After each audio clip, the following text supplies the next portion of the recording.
Fifth Avenue and 42nd Street in New York, circa 1908, buzzed with early electric trolleys and horse-drawn carriages sharing the road. The first subway line had opened just 4 years earlier, revolutionizing city transit. A 1955 polio vaccine bottle collects donations to fight the disease. The vaccine developed by Jonas Salk was made available just months earlier. Music teacher Catherine Motta stands before her home in 1953. She taught piano to over 200 students in her lifetime. Santa Fe Railroad locomotive shops in Topeka, Kansas, 1939, employed over 2,000 workers during the peak of steam locomotive maintenance. A 1960s Mercedes, equipped with a car phone, a rare luxury at the time, featured a handset stored in the console that connected via a bulky radio transceiver in the trunk.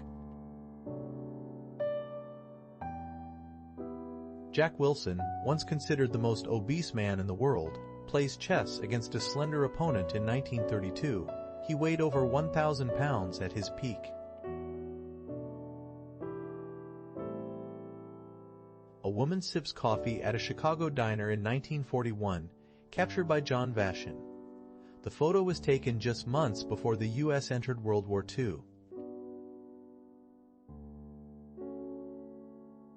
The 1912 Republican National Convention in Chicago saw Theodore Roosevelt split from the party after losing the nomination, leading to the formation of the Progressive Bull Moose Party. Baled cotton is weighed at the Kaweah Delta Cooperative Gin in Tulare County, California, 1938. The region became a key cotton producer after farmers switched from wheat due to soil depletion. Fans await the Beatles' first New Orleans concert at Tad Gormley Stadium in September 1964. The band's performance drew over 24,000 people, despite segregation policies still in place at the venue. A biplane was paraded down Fifth Avenue in New York City in 1920, with its propeller spinning. The event showcased early aviation enthusiasm just 17 years after the Wright brothers' first flight. Scottish schoolchildren protested in 1971 to save Scooby-Doo from BBC cancellation, fearing the show would be pulled due to a cartoon shortage. A man bids farewell to his son at Sidcup Station, Kent, in 1939 as children were evacuated from cities ahead of World War II bombings.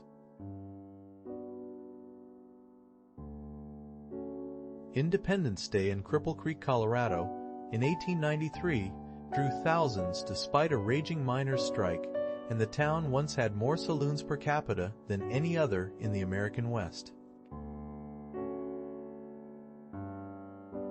A young newspaper seller stands on a London street in the 1900s, bundled against the cold while selling the day's news. Many child vendors worked long hours for little pay before labor reforms improved conditions.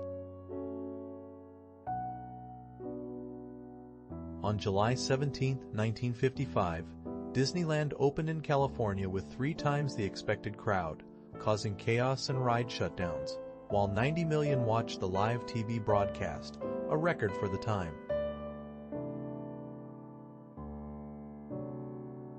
Dixon Brothers store at 1120 to 1122 Pacific Avenue in Tacoma, 1908, was a hub for early 20th century shoppers.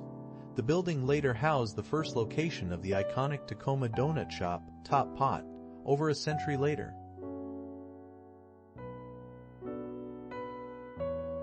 On January 29, 1915, Tacoma motorists drove on the newly opened Pacific Highway south of Seattle. Its brick paving protected by temporary planking to open 2 months early for the legislature.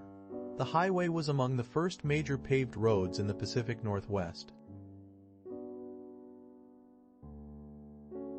The Cope Tower at Minneapolis's Industrial Exposition Building in 1943 showcased a striking modern design. It was one of the first buildings to use air conditioning on such a large scale.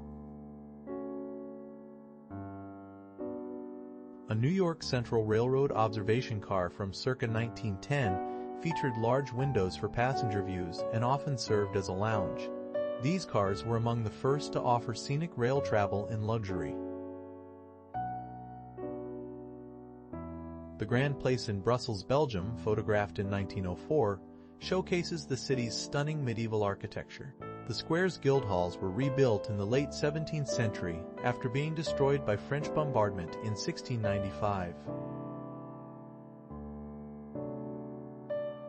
Descending 750 feet underground in a Colorado mine circa 1910 was a perilous daily journey for miners seeking silver and gold. These narrow shafts often lacked proper ventilation, increasing the risk of explosions from fire damp gas. Miners used hand drills and dynamite to extract ore, relying on mule-powered carts to haul loads. Many mines operated around the clock in extreme conditions. A single misstep could trigger a cave-in, trapping workers below. Despite the dangers, mining booms fueled Western expansion. This particular Colorado mine likely contributed to the state's output of over $100 million in gold and silver by 1900. The cages used for descent moved rapidly through dark shafts, offering no safety. The Oregon State Hospital men's baseball team posed for a photo in 1901. Patients played baseball as part of early occupational therapy programs in mental health care. A 1943 cross-section view shows the twin subway tubes beneath the Chicago River, part of the city's early rapid transit system that revolutionized urban transportation. These tunnels were engineered to withstand riverbed shifts using flexible, watertight seals.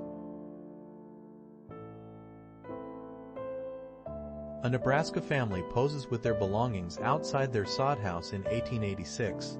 These homes, built from thick grass-rooted soil, could weigh over 100 tons. Surf Avenue at Coney Island, New York, circa 1904, features the Great Musical and Scenic Railway, an early roller coaster that delighted riders with music and panoramic views. Two locomotives collided on the Canadian Railway in 1892, killing both engineers. The accident led to the first use of standardized time zones in Canada to prevent scheduling errors. A bustling street scene in Cambridge, Massachusetts in 1963 captures daily life during a pivotal year for the civil rights movement, when Harvard students hosted sit-ins to protest segregation. Paul Winchell with his ventriloquist dummies, Jerry Mahoney and Knucklehead Smith on his 1950s variety show, Winchell later invented an early artificial heart. This 1855 photo captures Queen Victoria, Prince Albert, Napoleon III, and Empress Eugenie together, the only known image of British and French monarchs meeting. It was taken during a historic diplomatic visit at Windsor Castle. A 1960s Paris street scene captured by Johan van der Keuken reveals bustling sidewalks and classic French cafes. The city had over 30,000 cafes by 1960, more than any other European capital. A rear view of a single-row potato digger in use on a small farm near Caribou, Maine in 1940. This simple machine reduced harvest labor by up to 75% compared to hand digging. The Tricycle Gang of Brooklyn 1940s, captured by Joe Schwartz, shows kids posing on their tricycles in a tough neighborhood stance. These children were part of a real youth group that mimicked adult street gangs of the era. Dick Kerr's ladies faced the French Ladies International at Herne Hill, London in the early 1920s. The Dick Kerr's team drew crowds larger than men's matches, with one game attracting over 53,000 fans.